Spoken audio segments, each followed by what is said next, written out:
Welcome to the Impact Multiplier CEO podcast. If you're a chief executive or if you think like one and you want to create exponentially greater impact, then this show is for you. My name is Richard Medcalf, founder of Xquadrant. I coach some of the most successful and impressive CEOs and executive teams on the planet and help them achieve even more extraordinary results. Because no matter how successful you've been in the past, there's always a whole new level of impact available to you. So, if you're ready to play a bigger game than ever before, I invite you to join us and become an Impact Multiplier CEO. Well, it's 2 in a row. Today I'm speaking with Chris Lee, who's the Chief Executive of Solgen Power in the USA. Now, this is 2 in a row because this is the second leader we've had in this series focused on the solar power industry, which just goes to show how it's rocketing at the moment, as both there are at least 2 companies that we've been talking to just in these few episodes who are running businesses in that area. Now, Chris is a fascinating guy. He lost his shirt in his first business. He scaled too fast. He went bankrupt. He picked himself up. He apprenticed himself with some incredible leaders, did the hard yards, built some small companies and really honed his skills. And then the opportunity arose and he decided to scale his own business. And he's built it up, bootstrapped it, and he's got it to over 1,000 team members in 18 locations just in the last 5 years or so. In this conversation, Chris really talks about some of the secrets of his success, about how he learned to create culture by design instead of by default, how he recruits the best people and retains them with very specific strategies, and some of the issues where, looking back, he might have done things differently to be even further ahead in his growth curve. Now that's saying something, because Chris's company is the 6th fastest growing private company in the US of A right now. So enjoy this conversation. Chris Lee, really fascinating individual with some perfect lessons for you. Hi, Chris, and welcome to the show. Excited to be here. So this is going to be fun. Today we're going to explore your secrets of scaling, the highs and lows of the journey as you've grown Solgen. I know you started in 2017. You're now the 6th fastest growing company in the United States. And you have 1,000 employees. You've got a business that's valued in the hundreds of millions of dollars. And yet you were once terrified of scaling your business. That's right. So let's start there. So go back. You might need to rewind, obviously, a couple of chapters. Why were you the guy that was terrified of growing and scaling a business? Absolutely. So 2008, I launched my very first business at age 24, young, dumb, and, thought I knew what to do. Right. I was a great technician in my craft as far as sales and leadership and those type of things. And so I thought that would easily translate over to being a business owner. And so, I raised money, borrowed money, or got investors to come in and help me build a home security business. And, just made a lot of stupid decisions. It was a terrible time. 2008, the economy crashed throughout the world, and, money market seized up, and poor decisions. We scaled. We had 6 locations in our first year. We just tried to scale too fast. We were trying to compete with larger entities, do things, basically run before we even knew how to crawl. And so because of it, it ended up leading all these poor decisions and everything. It ended up leading to our demise. And right. 2 years later, I had to file bankruptcy, lost everything. There's so much more detail to that story, but filed bankruptcy for $2.2 million at age 26, had everything repoed right out of my driveway, and Wow. all assets stripped from me, less than $1,000 in my bank account. You know the drill. So that's where I found myself in the end of 2010, early 2011. And so I learned a lot through that experience, learned what we did right and what we did wrong. And so I immediately launched other businesses, which were successful. But during that time, I was very scared of scale, right? Didn't want to repeat that same mistake, didn't want to bring outside debt, didn't want to open up multiple locations. So my following businesses, which, were numerous, ended up being just technician ran businesses, right? Where, I was heavily involved, micromanaging, keeping it small. Max, I think the biggest any one of those businesses had was like 12 or 13 employees. And so made a good paycheck, but at the end of the day was scared of repeating the same mistakes of scaling too quickly. And so I erred completely on the other end. But throughout all that, I learned a lot about running a business, motivating a small group and whatnot. And so that was the case for about 2.5 years. I owned a handful of different businesses. I was trying everything under the moon to make it work. Sold off a couple of them for, a decent amount of money, nothing significant. And then made some different decisions from there. Yeah. So what I hear is that was that first experience which went wrong in a big way, right? Blew up in your face. And then actually you went and did the hard yards, right? You actually did, through those small businesses, the hard work of actually learning how to cover the bases, right? Manage a team and manage the finances and whatever. So you went through that. But I still hear there was that fear there, totally understandable, right? Of, I don't really want this to go big. So what was the change, right? So what happened with Solgen where you've said, this time, this is the big one? What happened? So I did something that was very, it required me to swallow my pride. In 2012, summer 2012, I went back to work for somebody else. And that was really hard for me. Well, if I can intercept, one of my sayings is the greatest fear of every employee is to lose their job, and the greatest fear of every entrepreneur is to have to get a job, right? Yes. Yeah, no. And more than fear, it's just and it's not fear about income. It's not fear about anything. It's fear of what other people think. Right.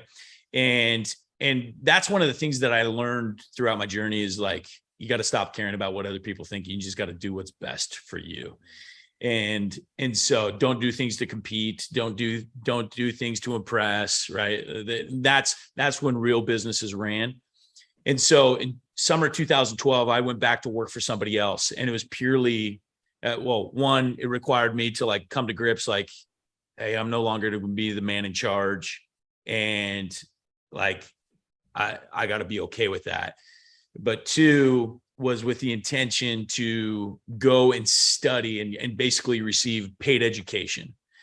And so for the next 5 years, I actually worked for 3 different companies with pure intent during that time of exactly why I was there. Right. It wasn't just to get a paycheck. It wasn't just to lead a team or whatever it was. It was to study the CEOs of high growth businesses. And so the first 2 businesses that I was a part of were very high growth. One of my favorite mentors that I had the opportunity to study under was the CEO of a company called Vivint. And Vivint was a home security, home automation business that had scaled from 0 to $2 billion in 2012. They received a evaluation from Blackstone of $2 billion. And during that time, they spun off a company called Vivint Solar, which IPO'd for $1.8 billion. Right. And both have been able to scale. And so when I was there, it was purely with how do I get time with Todd Peterson? So he's the CEO. And so any chance I got, I was there. I was studying from him, learning, asking people that were working directly under him, what he did, just saw things from a macroscopic level, and just learned so much from that guy. And then after that, so I'd opened up a location for Vivint Solar, and that's where I got introduced to the industry that I'm in. Right. That got you into the solar business, right? Okay. And That's so then what was it where you said, you know what, I want to build something myself again and go big? Well, I mean, I guess you got that mindset to that point, right? Perhaps my first step into that world was after Vivint Solar. My buddy, or while I was working for Vivint Solar, one of my good friends that I had worked under decided to start his own solar business. And he tried to bring me on initially. I was like, no way, I'm here. And then about 4 months in, so not very far after, he convinced me to come be an executive for his team and run the growth division. And because one of my unique capabilities is the ability to recruit and to instill vision into people.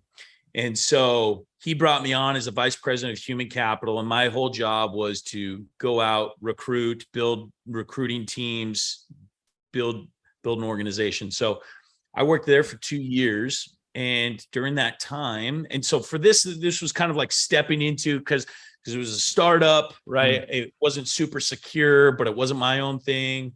And so we built that to 28 locations in 2 years. Nice. And it was a sales only engine, but I learned so much from it and gained a lot of experience. And then it was at that point where I felt like, okay, I'm ready. Like I saw this thing from the ground up. I'm ready to go back. And it was interesting during those 5 years, there was a lot of people that would come to me and be like, Chris, you have the smarts, the ability, like go start your own business. And I would let them know, I'm like, no, I'm here. Like, this is my education and I'm going to. And so really, I didn't go back out on my own until it was like forced upon me. Nice. That it was like, it didn't make any more sense. Right. I think a lot of times as entrepreneurs, we get antsy. We get, we have like this, what the E-myth refers to, the book, right? Like the entrepreneur myth of like, I just got this dream and it's all, I can't sleep at night and everything else. And it's actually suppressing those feelings and like focusing on the principles that allowed me to continue to grow during those 5 years. Yeah. And so that eventually led to the launch of our business. Perfect. So you launched Solgen at that point. Very pretty, just a couple of words. So what does the business do? Let's just kind of make sure everyone's up to speed with what it is.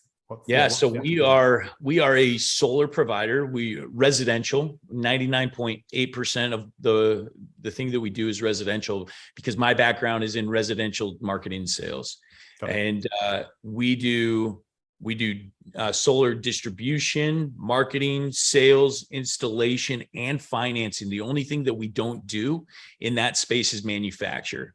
Right. And so, which is very unique in our space. Most companies, they only do one of those verticals. I'm a marketing company, I'm a sales company, or an install company, or finance. And so that's one thing that's kind of been a unique identifier to our business. Was when we started, we're like, okay, we're going to own as much of this as possible, control the full customer experience. Nice. Okay, great. So obviously it's going well. You're a fast growing company. You've hit your 1,000th employee. What were a couple of things that you did, you think, really well that have really helped the company scale? What have been those drivers? By far, the biggest thing is building a culture by design.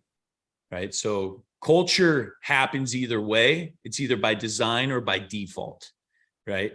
And most companies are built by default. It's just what happens, based on interactions, whatever. So culture by design is based on consistency and buy-in. Right. And the crazy thing about culture is it doesn't have to be based on really anything. Right. But it's just got to be based on something. And so, like, for example, day one, I'm launching this business in my garage, and I'm going around and giving my 2 employees high fives, and they're just like, who's this crazy nut? Right. And I'm like, listen, from now until the rest of Solgen, when I show up in an office, I'm going to give high fives to everybody. right? And it seems stupid. It seems first grade level, right? Like all these things, but it's like after a time, people start buying into it. It's like, okay, Chris brings energy every single day. He gives high fives. It may seem weird at first, but after a month, like people are expecting it. And without those consistent actions, it's like, oh, they're losing on the culture. And so just little things like that, right? And it's interesting. Why high fives? I mean, a random thing you did. I mean, I'm sure you didn't like think about it, but I actually did think about it, right? Like, okay. So a high five is something that most people don't experience as adults on a regular basis, right? And so as a child, when you're in sports or whatever else, like it's a common happenstance, but it isn't as an adult. And so like taking people out of like their normal everyday routine and putting into something that is just like completely different and awkward maybe at first. Yeah, so right? pattern disrupt, right? It kind of makes you think again, what's going on here? And you're right, it does bring energy. I think it's fantastic. Yeah, and then on top of that, right, just the level of volume that's being portrayed, like, hey, good morning, right? And it's celebrating a win from the beginning of the day, right? And so like, hey, today's the best day that's ever existed upon the, in the history of the world, right? Like those are the phrases that I share with my team. Yeah. I don't know why I'm getting emotional, but yeah, just so culture by design, and that goes into like how consistent are you with your meetings, and how consistent are you with just everything with your core values, your mission statement, and like, do I bring those up? Do we have common language that's different than anywhere else, right? And so like day one, we were applying all these principles, things that I had learned from working with other businesses, things I learned from authors of books, and it was just very much on purpose. And so anybody, like we ran that business out of my garage. Now my garage is a little bit bigger than most. For the first 2.5 years of our business, I had 53 people showing up to my garage shop every single day. That literally is right across the driveway from my house. Right. And like the energy, and like people will walk in and be like, dude, what is this, Google? Like I'm in a ghetto shop, but like is somehow like the energy is different here. And so much of that like was very much on purpose. And how much of that was in terms of how much of that came down to you as the leader, right? As the founder? I mean, how much of that culture do you feel you really had to, do you still carry that? Is mainly you? How have you spread that? Yeah. So I still carry a lot of that, and culture is the hardest thing to scale, right? I think more than anything, processes and whatnot, those are fairly easy if you have them locked down, but culture is the hardest thing. But all it requires is consistency and getting other people. One thing, other people to buy in. One thing I love is, do you know who Ed Milet is? No, I'll be honest. I could have pretended. So you should follow him. He's here in the States, big business owner, founder of a very large organization. Ed Milet talks about when, as a leader, so someone that's buying into culture or whatnot, your goal is to be an evangelist. And an evangelist doesn't mean that everyone believes what you believe. An evangelist is people believe that you believe. Right. And so that's the biggest thing that I've always tried to portray as I've created the vision, and everything is like so much confidence, so much energy in what I believe, that people, like, it's impossible for them not to believe that I believe. Hi, this is Richard. I hope you're enjoying this conversation.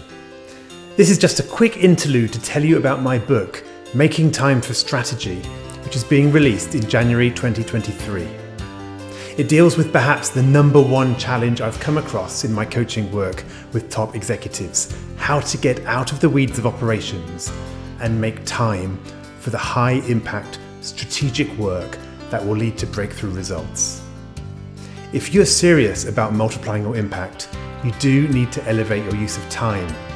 So I highly recommend that you head over to makingtimeforstrategy.com, where you can find out more about the book and download some free chapters. Now, back to the conversation. Right. Yeah, I love that. That's a great distinction, actually. That's a great distinction. Yeah, it's I often talk to my clients, right, about like what is it that is a fire inside you, right, that you have to do?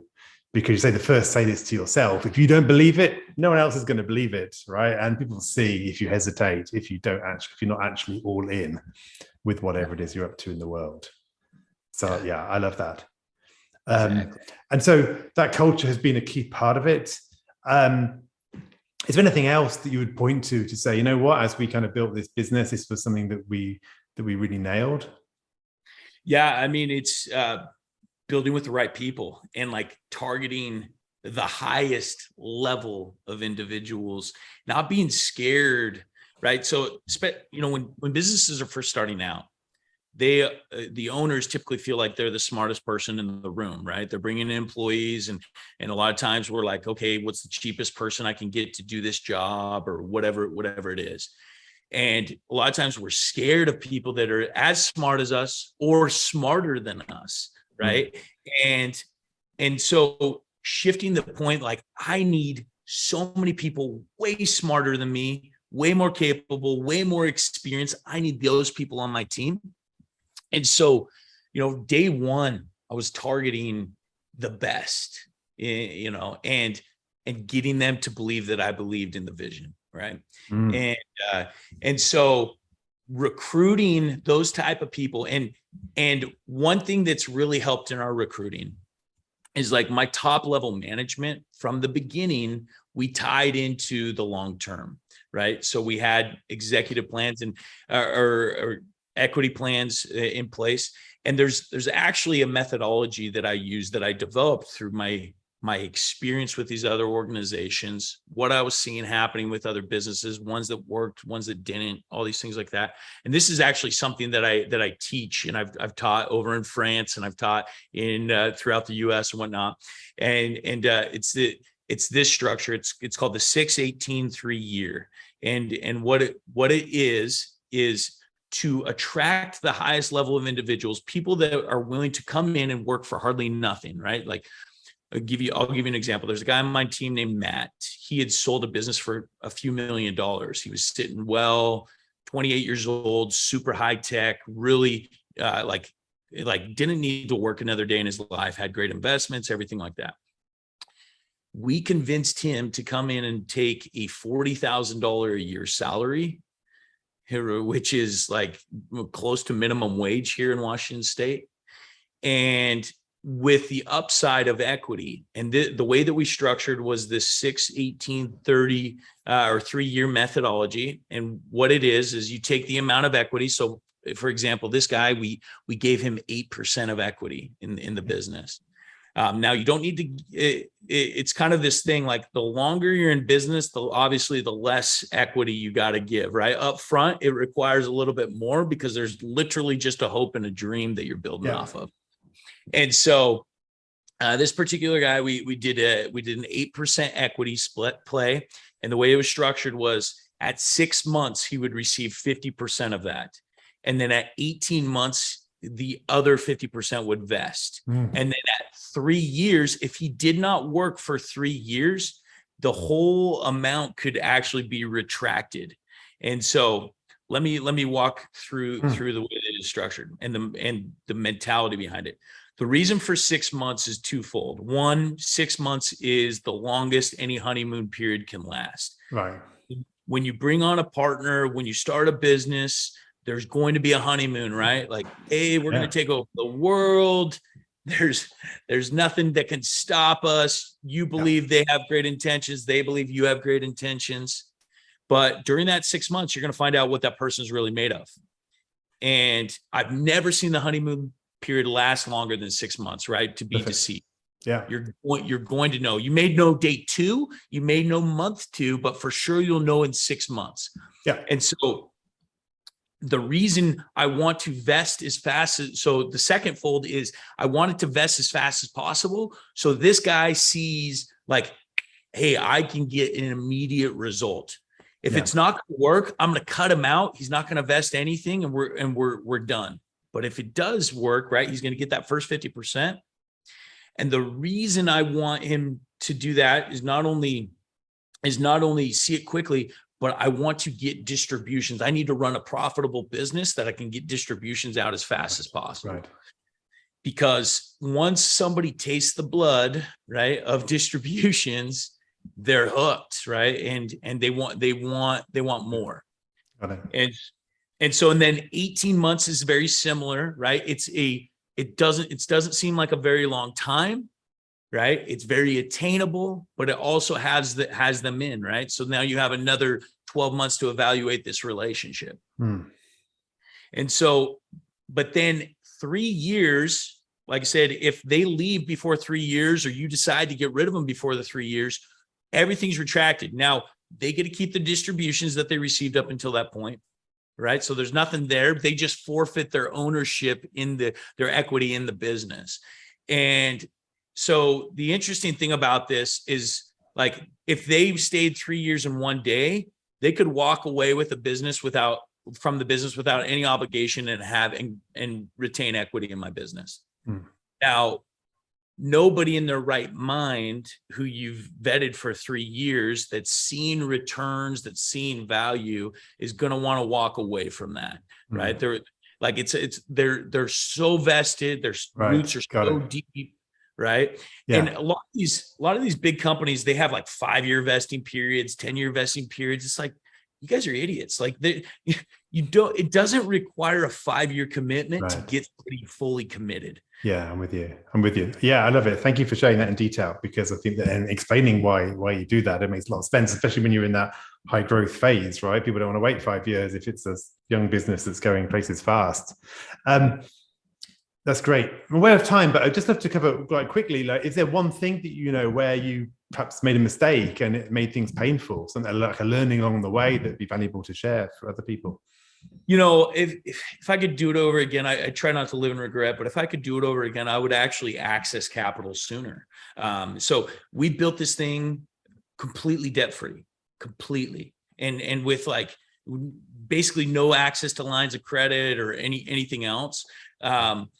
Which was, a lot of it was based off of my previous failed business, right? Like, hey, we're going to scale, but we're going to do it in a little bit of a conservative way. Like, I wish I had a little bit more confidence in myself up front, because I mean, 1,000 employees seems fast and seems amazing. And to the outside eye, it's like, there's no way you could have grown faster. But honestly, I think if I had accessed capital sooner, I'd be at 2,000 to 2,500 employees today. Got it. Yeah, it's good, cool, isn't it? And possibly that was part of your journey, right? As you had to kind of come out of that previous mindset from before. So let's just switch gears and just jump into our quick fire questions that I like to ask. So I'd love to kind of get in behind, into the skin of the leaders to find out what forms you, right? What creates you. So what's the favorite quote that you live by, or that you're forever telling your team about and boring them about? Early on when I was a startup, the quote that I lived by was, just do it and figure out how later. That doesn't so much apply to my business now, right? We gotta be a little more strategic, but that was definitely like the big pusher. Yeah. And then for me now, it's fall in love with the process, forget about the fruit. Yeah, nice. Yeah, I like it, because often it's easy to be out there in the future in our heads and not in the present in what we need to get done. What about a book? What about a book that's really influenced your leadership? I mean, so many, but the one I would say that I have 20 copies on my desk here of is Atomic Habits by James Clear. Yeah, it's a nice one. Yeah, it's a really good one. So yeah, it's for anybody, I mean, anyone who's not really listening to this podcast and is not a student of habits, you need to become one, because it transforms everything. It's a great point. What advice would you give your 20-year-old self? Just be patient. I was very, very impatient young, right? And I wanted everything now. I wanted success now, and I was willing to put in the work and the effort. But because of it, I missed out on so many learning opportunities, back in the day. Yeah. Well, it sounds like you've been on a great journey, right? Of being mentored and learning the hard way and learning through others and everything else. Chris, tell me, many of our best guests on the show come from referrals. So I'm always curious, who's an impactful CEO that that you could recommend, right? Who's a great person who inspires you? So, I mean, two different people. Todd Peterson, which I shared with you, from the CEO of Vivint. We could potentially get him on here, and I know a guy that for sure we could get on here is Casey Baugh, which I worked with at Vivint, and he's gone on and started a couple different companies that are very highly successful and very world-class investor and whatnot. So so those are two guys that I look to as a mentor. I don't interact with Todd as much on a day-to-day, but Casey is somebody that I interact with on a monthly basis, and we get together in golf, and he's somebody that bounce ideas off of that I love. And what inspires you about them? It's great to kind of celebrate that. Casey is where I learned like the power of leadership and building culture. And then Todd is where I learned like the power of vision and owning the truth. And so those are the things that inspire me about those guys. Beautiful. So let's get on to my favorite questions, actually, which is no matter how much we've achieved, there's always a next level to get to. Yeah. The game I love to play with my clients, it looks amazing, successful on the outside, and yet they know they're just getting started. And so what's the next level for the business, right? Where does Solgen go next? What's its moonshot? Yeah. So we recently brought on a private equity group that invested in a minority stake in our business. For us, we are pushing to do a couple acquisitions and then probably take this thing public. And so for me, I have a number that's like I would love to see from a valuation standpoint, just because of what it would represent of the level of accomplishment at that point, like what it would take, the amount of work and whatnot. So that number's 10 billion from a valuation standpoint. I really do believe that we can be there in 2 to 3 years, and we have a roadmap in order to do so. So that's really where we're pushing it. But I think more importantly than the number is our mission statement of building a brighter future for our people. The thing I've always focused in my business is like my number one customer is my employee, and my number two is my end user. And so building an atmosphere that is like creates the whole person, association, spirituality, economic physique, not just the economic side, not just a paycheck, not just showing up to work, but better fathers, better mothers, better contributors to society. That's where, well, at the end of the day, I love to say, finance is the fuel, but what's the destination?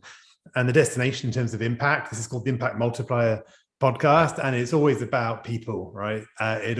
Impact always ends up impacting people in some ways. And I think what you described there's a word for it, right? Jewish word, shalom, right? Which is this kind of peace and well-being in all areas of life. And that's what I'm hearing from you. So thank you for sharing that. It's, I think it's so great to hear people for whom it's not just about flipping their stock, right? Thank you. That's right. What do you personally need to do differently in the future to multiply your own impact? Obviously, you've got a formula that's worked to get to here. Right. What's going to change as you catapult beyond that? Thinking bigger, finding like much of the same that I've done, but at a higher level, right? So finding greater leaders, scaling the culture, right? Like that's our biggest threat to our business is not scaling our culture, right? And so just I need to figure out how I can better do that. And I'm spending a lot of money on coaches and programs and everything else that I can learn how I can improve that. And so that's like that's my main focus. And then being able to let go and trust others more. Yeah, letting go. It's a recurring theme, right? It's every level. It's you have to let go more. It's like parenthood, right? It's like you have to keep doing it. You can never stop the entire journey. It's letting go and trusting. So, hey, Chris, that's a great way to kind of wrap things up, I think. If people want to find out more about you or about Solgen, how do they do that? Yeah, so solgenpower.com. I am pretty active on Facebook and a little bit on Instagram. Chris Lee QB, like quarterback, on both platforms. So facebook.com/Chris Lee QB. There's a lot of Chris Lees out there, so I got to have a distinguisher. So that's those are the best platforms. Chris Lee QB, perfect. Hey Chris, this has been great. There's so much stuff in here. You know, I love your heart. Your this sense of building for people. You know, the way that you're putting yourself under the microscope, getting mentored, investing in yourself in order to be able to serve other people and to serve the business more. I love your sense of vision. You know, I think you've shared some really specific things, right, around designing a culture instead of letting it emerge by default. Targeting those high-end people, and and you got really specific there and tactical in a sense about how you might actually bring them on as owners in the business. A lot of people talk about ownership, but then don't want to actually shell out and make people owners, whereas you're walking the walk on that one, as well as talking the talk. And yeah, thank you, Gwen, for being vulnerable about your journey and the highs and the lows, the moments of bankruptcy and moments of fear, and then moments of learning, and then the moments of growth and success. So it's been a really fun conversation, and I'm looking forward to following along and perhaps we talk again as the journey grows. Appreciate it. Thank you. Thanks, Chris. Take care. I hope you enjoyed this conversation. Now let's talk about you. When you're in top leadership, when you're in the biggest role of your career, who supports you at a deep level as you lead others? Who helps you multiply your impact and get to the next level? If you're ready to learn more about our content, our coaching, and our community, then visit us at xquadrant.com.